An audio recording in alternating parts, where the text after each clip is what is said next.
Hello everyone, how are you doing? Nat here and welcome back with another quick tutorial. In today's, I'm gonna show how to load Cortana at startup in Windows 11.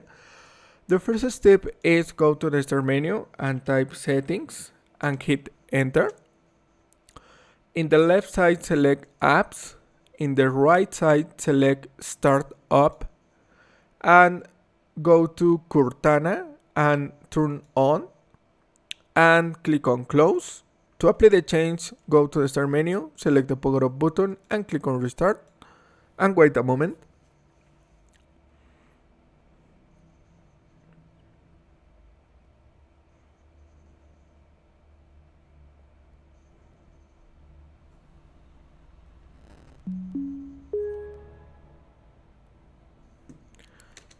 Log in with your PIN or your password. And this is all. Thanks for watching, don't forget to subscribe and see you in the next tutorial. Goodbye.